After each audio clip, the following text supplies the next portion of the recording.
Welcome to Drop the Clutch podcast. Hey everyone, welcome to season 2 of Drop the Clutch. This is episode 5. Today I'm joined by regular co-host Frankie and somebody you haven't seen for a while. Hey Sam, how are you? Hello Ruth. Hello Frankie. It's been a while. How are we both? We all right? Oh no, I've asked this question already, but thought I'd ask again.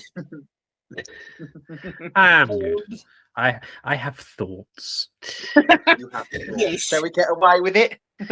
We can do. We can discuss some of the things you want to talk about first. Let's get ready for some Eurosport bashing. Let's get into the weeds.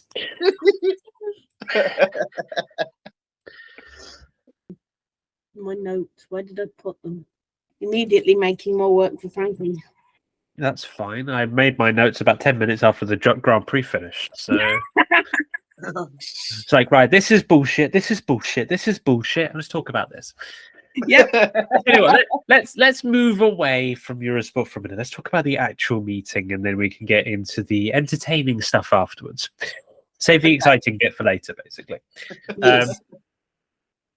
Meeting itself wasn't actually bad. Racing was all right for a temporary surface, especially one prepared by Ollie Olsen. It rutted up badly on the inside, but it was so close to the curb, to the white line, it wasn't really a problem. Okay. You did see riders; they did lift occasionally if they're riding the inside line, but it wasn't. No one came off because of it, basically. Yes. So it's a kind of rutting that a rider like Chris Harris would have liked, but the Grand Prix class at the moment, they just avoid it, go around the outside. Bouncy. To an extent. But like I said, it's so close to the white line, it wasn't going to cause any problems. I think if Cardiff is anything like that, then that Cardiff will be an entertaining meeting as well. Ooh. I think it was... This may not mean an awful lot to you, but I think Greg Hancock compared the track to early noughties Cardiff. Ooh. Or mid noughties Cardiff. Interesting. Which probably says more to you than me, because I don't remember an awful lot about mid noughties Cardiff because I was too young. I vaguely remember 2007. Yeah. Because that's when I started watching Speedway. But before that, again, too young because, yeah. Also saw the first introduction of the sprint race. I don't know how they managed to make it as big of a farce as they did. They brought it now, so it's two. They get 2 goes, qualifying practice or flying lap, and then sprint race. For one reason or another, I didn't work out. The one group of riders was told to go for an extra minute. Okay. And no one was sure why. They said something about transponders showing the wrong numbers, but that could be an issue with the graphics. That could be an issue with the transponders. Anything that would have affected more than just the final run. Okay. So going out for an extra minute probably didn't mean an awful lot, but it did ultimately cost Kubera the ride in the sprint race and gave it to Lambert instead. Oh no. But, yeah. Lambert also demolished the tapes in that because there was no communication, but never mind. And then the sprint race itself, I want to make a point here. The sprint race, I made the assumption when I was designing my programs that the sprint race would come after the draw for the main meeting, if you will. So like you rank the riders in order of their times, go for the draw, and then the top rider from each block goes into the sprint race to decide the points. They did it the other way around. They said that the sprint race comes first, and then the order from the sprint race goes to top 4, and then you go down the order from there. And I don't like that. Okay. Because, like I've said before, it is not guaranteed, the way they've done it, it is not guaranteed that the 4 riders in the sprint race are the top 4 in qualifying by rank. Yeah. So I don't like that, because you can end up with someone in 5th with a better time than a rider who is in 3rd or 4th, ultimately. Yeah. But that's how they've done it. It'd be interesting to see if they change it either for Cardiff or for next season. I don't know. I would prefer it if they did, though. Yeah. I think a lot has been made about the sprint race not being shown on Eurosport, but to be honest, I'm not surprised it isn't. What it amounts to is you've got they try to put it in an hour slot, so you've got qualifying, practice, sprint race, draw, all in an hour. You're not broadcasting that on a terrestrial channel if you can get away with it. BT tried it when they first introduced qualifying practice, and it just mucked their schedule up. Yeah. So I'm not surprised, and I'm not necessarily complaining that it's Discovery Plus exclusive, particularly because it's only for 2 rounds. That said, though, I would like it if there was more commentary around it during the pre-meeting build-up. Yeah. Especially when a meeting is shown on Eurosport, which we'll get onto later. But it's still behind a paywall. That's my only problem. Yeah, and the decision of Eurosport versus Discovery Plus, the discussion around it is something I want to get onto later as well, as part of this whole broader why Eurosport didn't broadcast it. But I guess I'm not surprised at that. And I'm not particularly complaining either. The Grand Prix itself was fine. I think Heat 1, Doyle was very lucky not to get thrown out for that. Yes, he was very lucky. I think any other point in the meeting, any other referee would have thrown him out. What happened? Start the race. Doyle from gate 3 cuts up the inside on the first turn and takes the front wheel of Lebedev's. Ah, okay. Was given all 4 back, and I've complained before about all 4 back being used as a cop out, so I won't repeat what I've said here. Okay. Other than that, Heat 5 with Madsen thrown out under 2 minutes. Commentators said that he had the wrong helmet colour on. No, he didn't. He had the right helmet colour on. He just wasn't ready to race at the expiry of the 2 minutes. Oh. It's as simple as that. With the 2 minutes, you have to be at the start and ready to race. He wasn't. He was in gate 4. And the referee threw him out for it. Perfectly fine. But that's not an issue with the rules or the referee. That's an issue with his mechanic, because, to be brutally honest with you, his mechanic should have had a second bike at the tunnel. Madsen shouldn't have had to go back. He shouldn't have had to go back into the pits to get his second bike. No. Should have been with a spare bike ready, because they bought in a reserve, didn't they? One of the reserves. Yeah, they brought in Kowalski because he'd thrown out. That's the one. So then, the meeting was very smooth beyond that. Not much of anything. Hülkenberg said a bad crash in the first semi. We saw him withdraw. If I'm honest, I'm actually quite surprised he withdrew from that. I can see he had a bad knock to the head. But, he's down to racing Landshut. So he may have been withdrawn with a suspected concussion that has since been ruled out, which, okay, fair enough. It was a heavy crash. Yeah. He ultimately high-sided it. I think maybe he was a bit dazed, but at that stage, no rider wants to withdraw from a meeting. True. A lot of people were saying from that Doyle should have been thrown out, and quite honestly, I question what on earth they were looking at. Okay. Hülkenberg has clamped Doyle on the line, and Jack Holder has clamped Hülkenberg on the line, leaving Hülkenberg with nowhere to go. It's classic 4-4. But yeah, sounds like it. So Hülkenberg is up for Landshut, riding in Landshut. That's what I've heard. There's an article about him on the FIM website today, so... Is Landshut this weekend, or is it? Yeah, it is. Yeah. Because I know that Norwich Bloodhorn is the wild card, isn't he? So yes. That'll be some experience for him. Because I think he's come along really quite well, Bloodhorn for Bellevue. I don't know how you feel about it. He's doing okay. Doing all right, Norwich, yeah. Good old dog's bollocks man.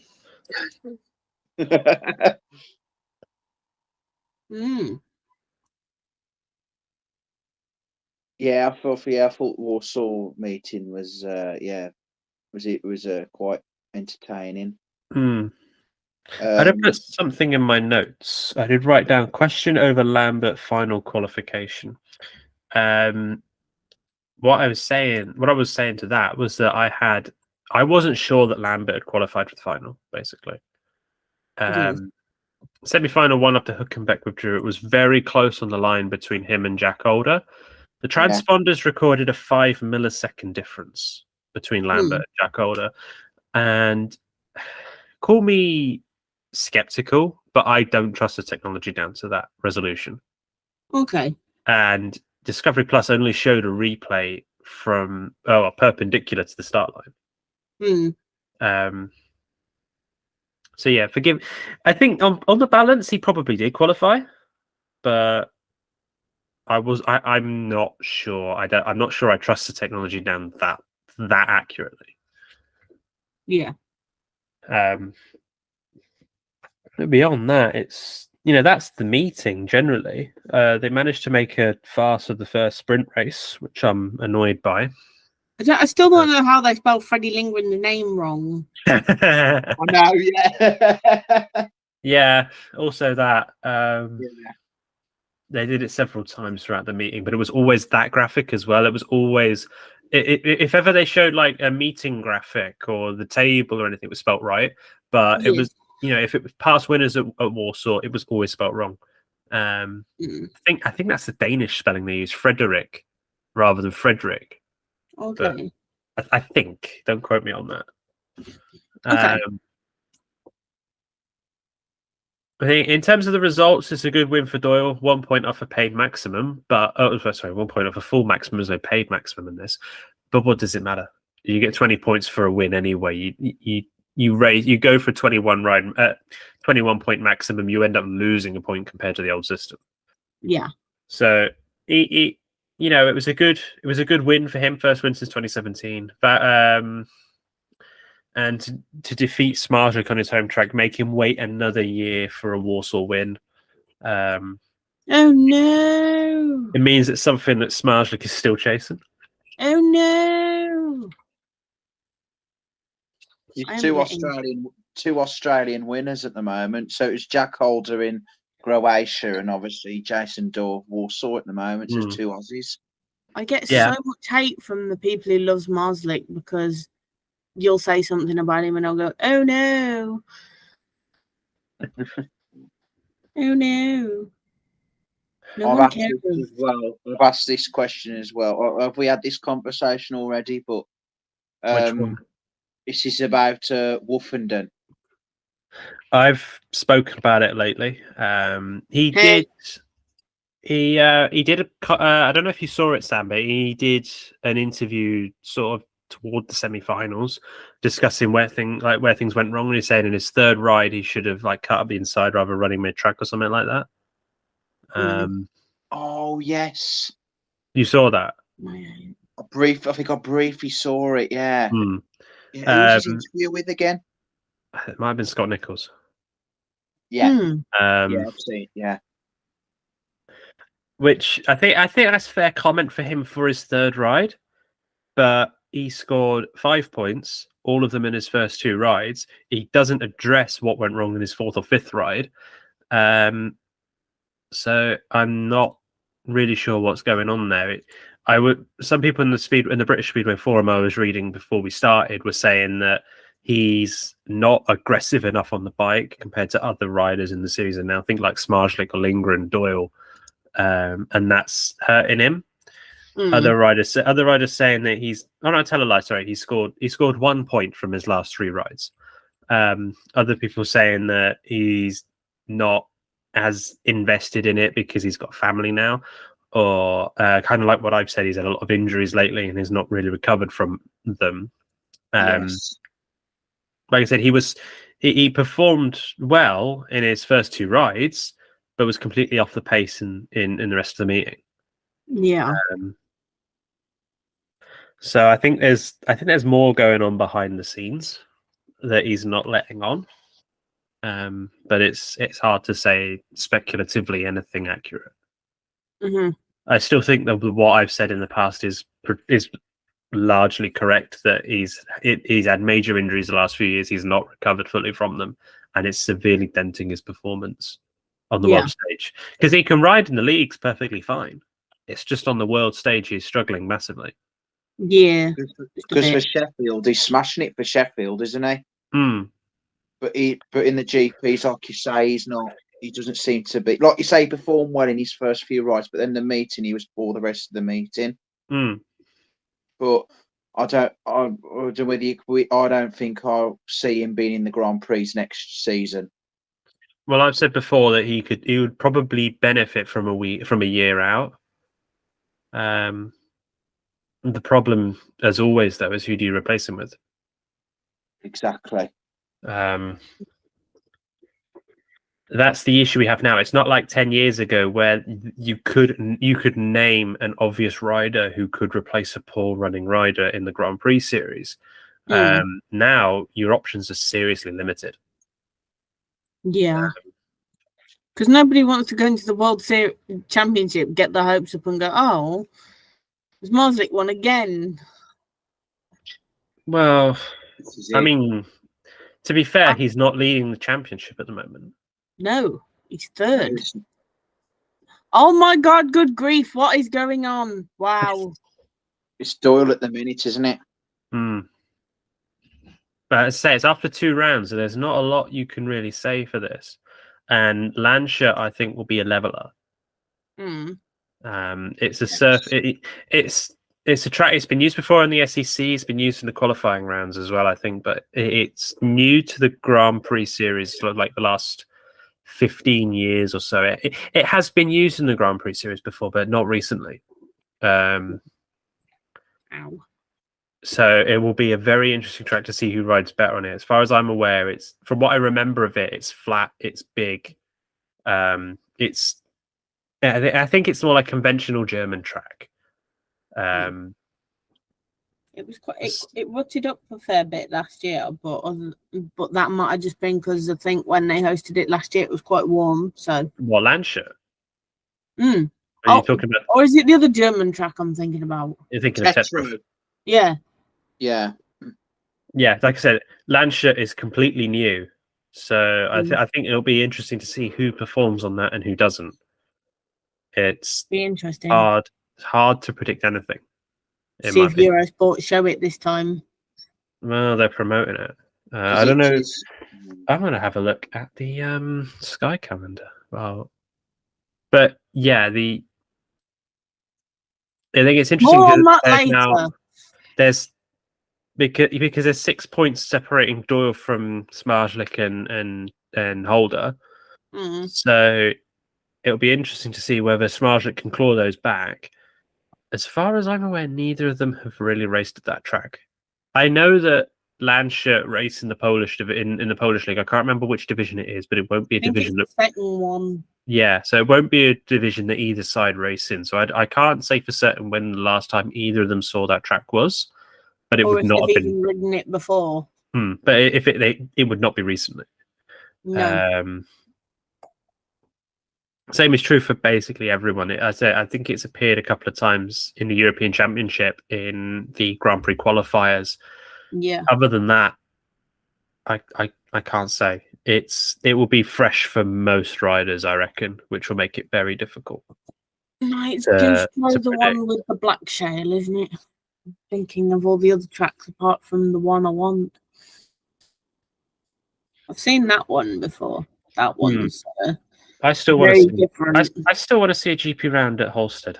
That would be nice. I'm still of the opinion that the Speedway of Nations a few years ago should have gone to Holstead when Esbjerg pulled out of it. Yeah, I mind. But anyway, that's the Grand Prix. I think it's a big congratulations to Doyle, and this season is. I think, like I said, it's hard to predict anything based on the last 2 rounds, but looking at it, it's more open than previous seasons have been at this stage. This is a good thing. You're getting ahead of the haters there. This is a good thing, but the people who love and want to love Marslick won't be happy. But again, Who wants to see a Bartosz Marslik snooze fest or an actual exciting GP series? I think I'd go with the latter. Hmm.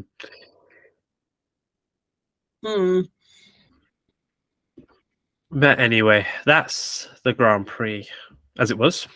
Let's discuss the elephant in the room, Eurosport and their lack of coverage. They're farce. So, well, there's whoever falls on this is basically two extreme sides of the debate. There's basically there's one side that says it should always be on terrestrial TV, no exceptions, always live, and there's another side that says it's only $6.99, just pay the subscription and stop complaining. Now, no. The issue here, the issue here isn't necessarily the subscription or anything else. It's the fact that it was advertisers on Eurosport. At the start of every round, people may have noticed that on Twitter they put out a tweet listing like a whole host of countries where you can see it and when. And it said like live 1900 CEST, Poland Eurosport Extra, I think Sweden TV9 or something like that. And then in the UK, it's like Discovery Plus / Eurosport 2. In my opinion, that counts as advertising. They are advertising that at 1900 CEST or 1800 British Standard Summertime, that on Eurosport 2, this meeting will be broadcast live. This isn't like previous rounds where they've shown it on Eurosport only. There was one round last year, I cannot remember which one. I think it may have been Tetra where it wasn't shown live at all on Eurosport. But the tweet reflected that. It said Eurosport. It's a Discovery Plus only live with highlight coverage on Eurosport 2 at like midnight or something like that. I have more truck with that, but the issue is the same. The demographic for people watching Speedway in the UK is so old that understanding and using these streaming services is really difficult for some people. Finding like it's fine if it appears like on the front page you can see it, but if you're looking for catch-up coverage or if it's buried in the schedules, then it becomes really difficult for some people to find it. And to an extent as well, people set in their ways. If it's on TV, it's on Sky, Virgin, Freesat, whatever. They expect it to be there, which to an extent is fair enough. For someone like us, fairly technically inclined, we can navigate a streaming service fairly easily, and it's not that much of a ball ache. But for someone like my dad or my granddad, they won't bother. They'll try to do it if it's necessary, but they won't. But like I said, that's the predominant issue when they don't broadcast it live on Eurosport and they advertise to that effect. The cost, in my opinion, is not a massive. It's not as big of an issue as people make it out to be. It's $6.99 a month, which is an extra cost for people. People who saying that it is just $6.99 a month don't realize that people aren't just paying for Speedway on their TVs. They're using it for other TV programs they want, for news coverage, for other sports. So they're already paying literally hundreds of pounds a month into these other subscription services. They don't want to add more on. Sky and Virgin, thieving sods. Exactly. And to that end, most people, as far as I can tell, get Eurosport for free through Sky or Virgin. So saying it's just $6.99 a month isn't really a good argument, because it's not just $6.99 a month. It's $6.99 a month on top of everything else they're already paying for. Yes. And even for people who just have subscription services, the cumulative cost of subscription services now is frankly fucking absurd. It also keeps going up. Like Discovery Plus is actually probably one of the cheapest options out there now. For streaming services, I think Netflix is now like 15 quid or something like that. Amazon Prime is now a tenner. I'm just spitballing here, but basically the sum up of the is £11 a month. There you go.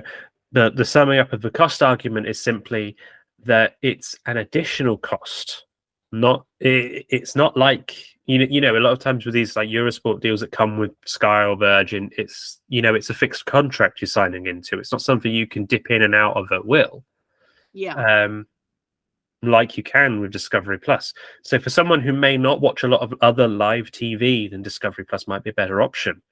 But for people who get Eurosport, you get Eurosport through another service they're paying for other purposes. It's not a good idea.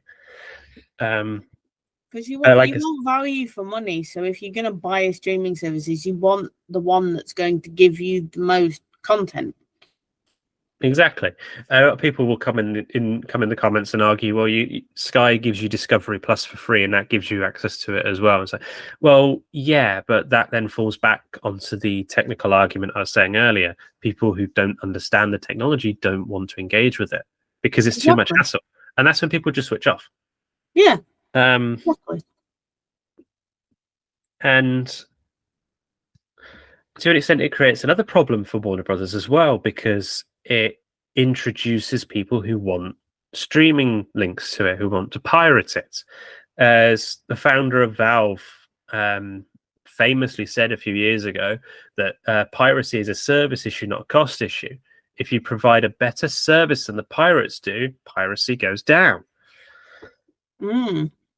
And to an extent, Eurosport aren't doing that. When they advertised it as live on Eurosport, it was problematic because people didn't think ahead. They couldn't budget ahead. Like if like I said, for the round last year, 3 days in advance said, "Oh, by the way, this is not on Eurosport," then people can adjust their budget to buy Discovery Plus if they need to, or do whatever. But even with you say that, but even at the moment, just affording food on the table and stuff is not. So people aren't going to have the extra income for Discovery Plus. Well, exactly as well. So it's a difficult one. Like I do kind of understand the argument that like it's just $6.99, just pay it. It's a really good deal because it is. A single stream on BSN, for instance, sets you back twice that amount. So for what it is and for everything else you get on top of it, it is genuinely a good deal for Speedway. But it's technologically it's demanding. You need to have the equipment to support it, which not everyone does, and you need to understand how it works, which most people don't have the time for. When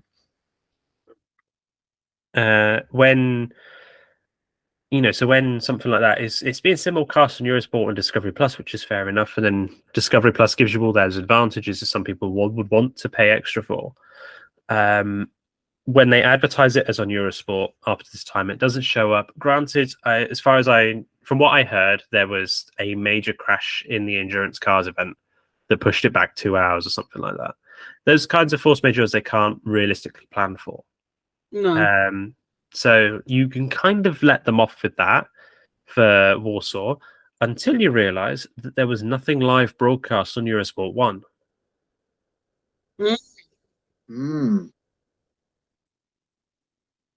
This is my argument.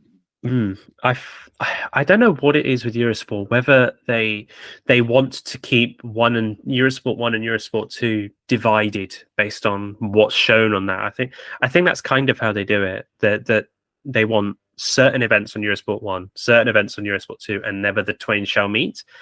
But I think they would stop the bad PR if every now and again, if they had to, a Eurosport 2 event was moved to Eurosport 1. Yeah. I think to an extent what Eurosport are doing is kind of like what Sky does now, except unofficially. Like with Sky, with Sky Sports, they have dedicated channels for football, for cricket, for F1, for darts, and whatever else they cover. Whereas Eurosport 2 is just 1 and 2, but they try and segregate it out in a similar way. Yeah. But I think it becomes a really difficult sell for Eurosport to say all events live, and then it gets bumped by a live event that has an incident occur that causes a delay. They always happen. But they don't then instead of making the decision to move it to another channel that's available, they just squeeze it out of the schedule.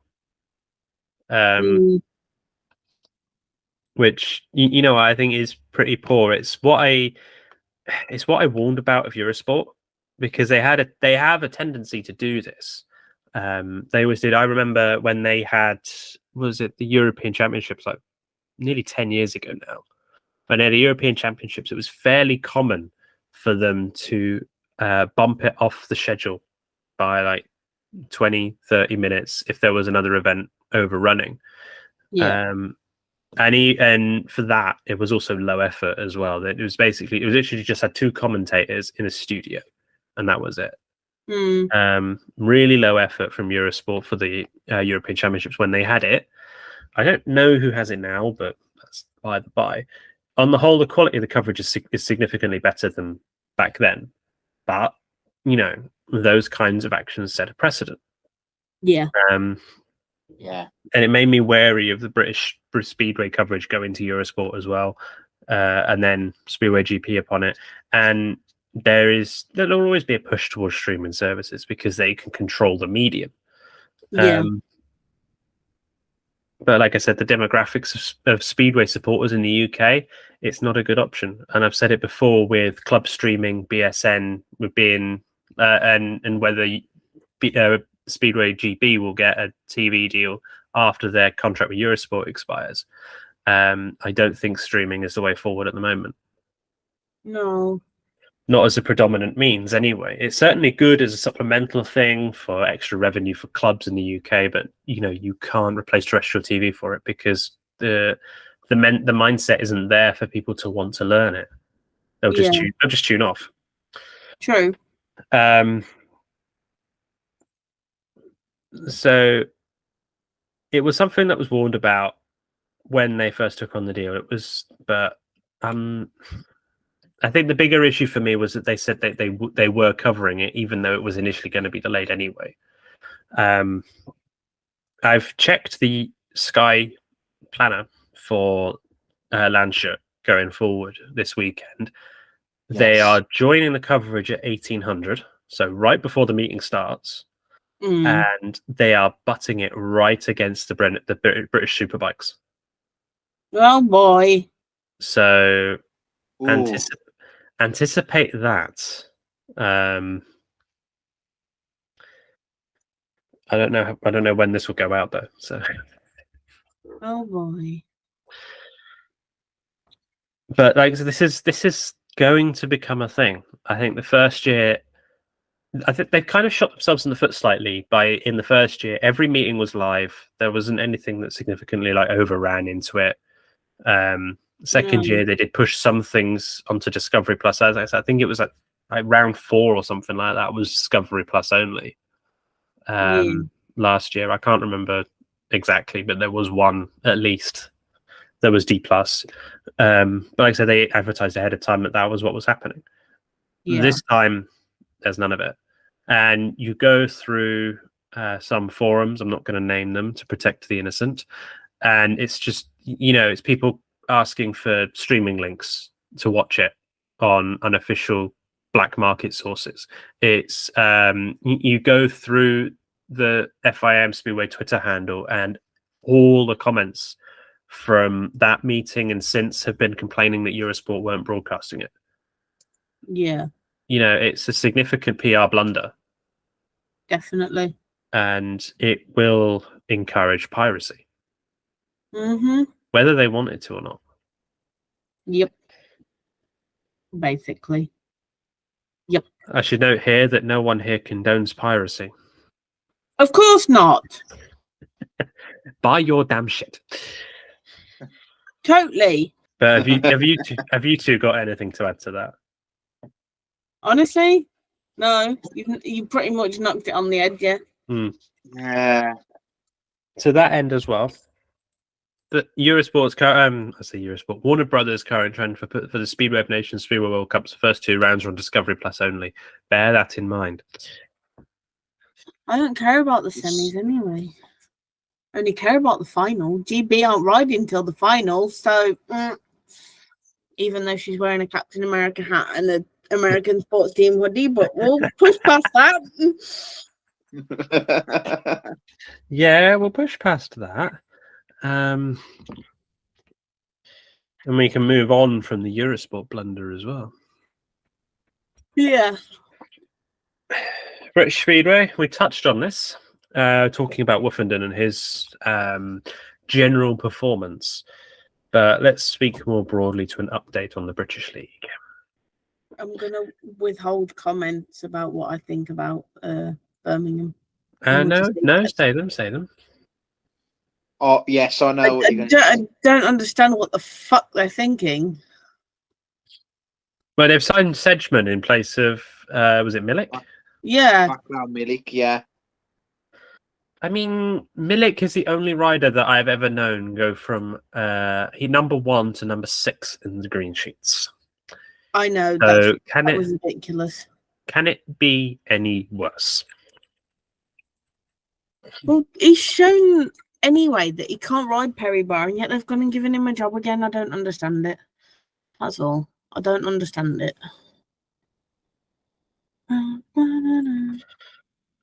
Well, it's just strange to me. I think to an extent, I have to wonder how much that is a token change just to say we're doing something. I know that riders are scarce. I know that riders are scarce at the moment.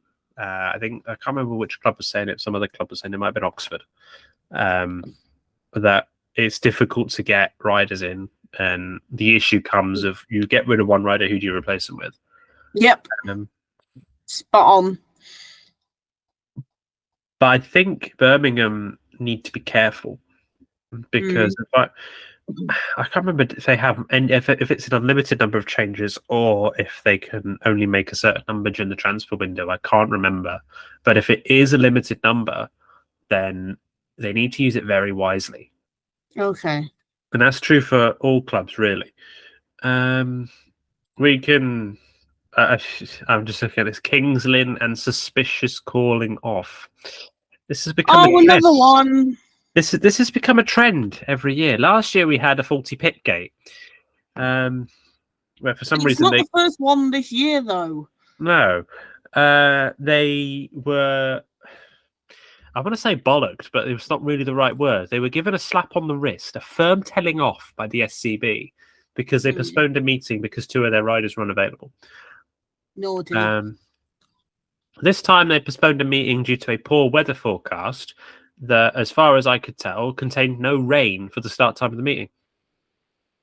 Yeah, but it depends what damage it's done during the day, because it literally pissed it down today. When you mentioned Kings Lynn then about those 2 riders that was it didn't show up or they didn't want to? Neither. I think Musilac. Is it Patrick Woodgelow as well? Yeah, Musilac was injured and Wojciech was called into Poland for an individual event. Yeah, because I was there when Musilac got injured. Yeah, it was and Milik went down with him. So obviously Musilac went to hospital, and then Milik was withdrawn from the meeting. So on the British coverage, now we were complaining about Eurosport earlier. Anyway, let's get back to Speedway. We're complaining about Eurosport earlier, and I kind of just want to make a point about something. Their British League coverage is actually fairly good.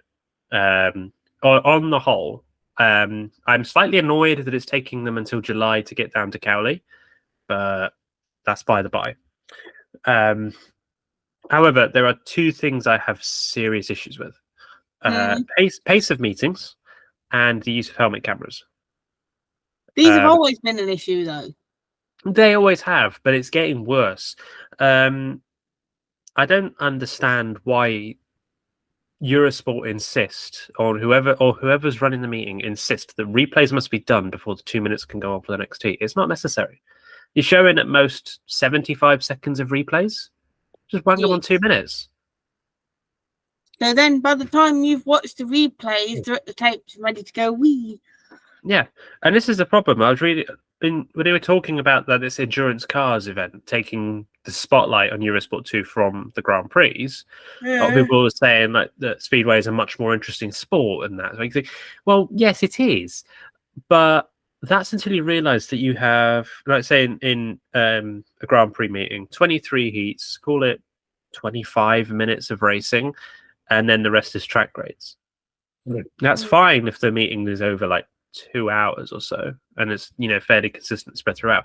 But with the Premiership, it takes you 2 hours to do 15 heats, and the pace of the meeting is abysmally slow to the point that I end up doing something different in the meantime. I get completely distracted, like, oh shit, they're a race now. I've lost interest by like heat 6. 4 heats, ad break, track grade, blah blah blah blah blah. Yeah. And obviously helmet cams I've complained about before. They're fine for replays. They're fine for highlight reels. Just don't use them live.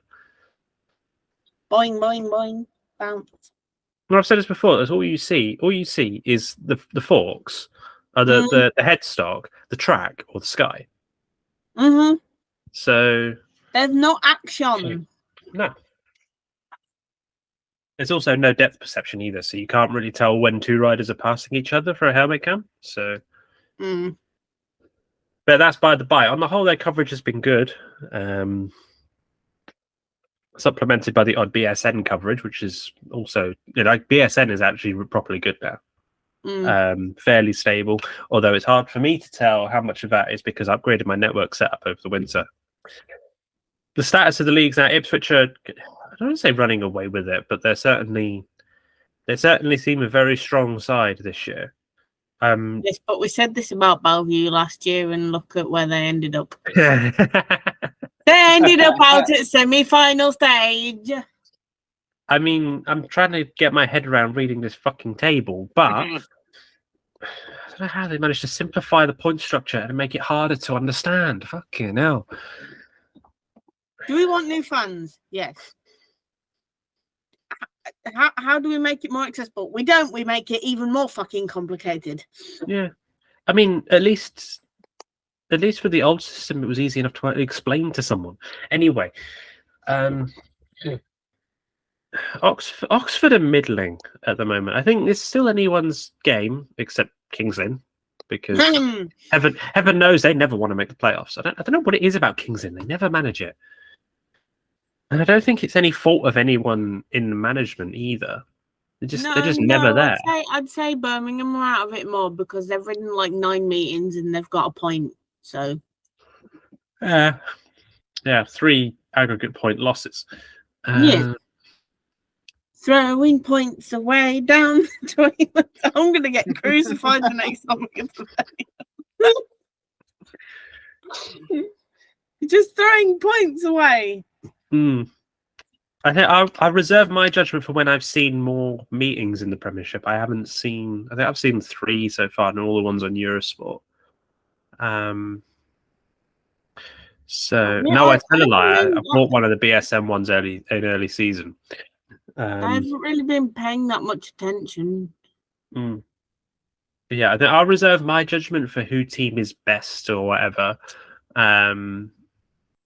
For when I've seen more meetings, because like I said, I've seen all the 3 meetings. I have no real idea how Leicester or Kings Lynn are riding at the moment. Likewise, really Oxford. So I've reserved my judgment for when I've seen a bit more. But at the moment, it's looking like a competition between 5 sides. Isn't it like that every year? I mean, if you put Kings Lynn in the side, it's always going to be, isn't it? It's also, I think budget comes into it as well, to be honest. No, probably. But, is Buster Chapman still involved in Kings Lynn? I think he is, isn't he? Yes, he is. Promoter bashing time. I wasn't going to go into that. I was genuinely just wondering if he was still involved, because I seem to remember one time a few years ago where like riders refused to ride, and he went on the PA at Kings Lynn and fucking blew up, saying he was selling Kings Lynn and Peterborough, and he was out of it at Ipswich. Is that? Have you calmed down yet, mate? Calm down. Championship. Moving on. I honestly can't say anything. There's been too few meetings. There's just been that stupid BSN series. Yeah, I don't know why they insist on that. But if it's an example for why I can't say anything for the championship, Workington have raced 4 meetings. They got 5 points to set in second place. Yeah, they just fucking decimated at Poole yesterday. Yes, I saw that. Although, to be honest, you're going to go to pool and get decimated anyway. Let's face it. This is true. I mean, I yes. think we can discuss the. I've made my views known about the BSN series in the past. It's just something extra to bulk out the calendar with. Yes. Hopefully, it won't become another Jubilee League, and they'll actually get the fucking final finished. But Yeah, still not finished that. no, I think it will forever remain outstanding. It'll be the curse of the Jubilee. But yeah, their insistence on having a split league is weird, and they focused on it for most of early season in the championship, which I suppose is fair enough. But at the same time, you get rain-offs in early season, and it's going to cause you a fucking headache come August. Lots of fixtures in August. Well, the Birmingham Kings End fixture has been rearranged for the 26th of August this week. And then the one that got rained off today at Ipswich has also been rearranged for August. So August is going to be busy. It is very busy. August 26th is a bank holiday. They're running a fucking double header or something. I don't know. Normally, Bank Holiday Monday is usually a big target for Speedway meetings. So I'd be quite surprised to say Kingsland didn't have one there. I don't care. August is August. Yeah. Summer is summer. August is August. Already.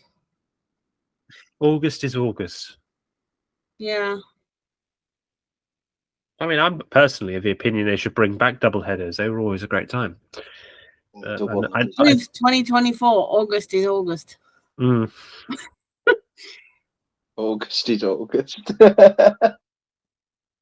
Yeah. I think that's all to say. Landshut coming up next. Bank holiday fixture on Eurosport. Yes. Not Frankie's next weekend, the weekend after. 15 minutes of stuff to cut out. It's fine. I've apparently got time. Thanks for listening. Yeah, we have hit our limit. Yes. But yeah. We'll catch everybody on the next episode of Drop the Clutch, and hopefully we'll get a guest on soon. Yes, definitely.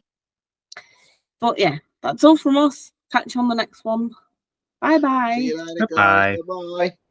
You have been listening to episode 5 of Drop the Clutch Season 2, presented by Ruth Henner, Frankie Sparks and Samuel Payne. Recorded on the 16th of May 2024 and edited by Frankie Sparks. This was a Drop the Clutch production.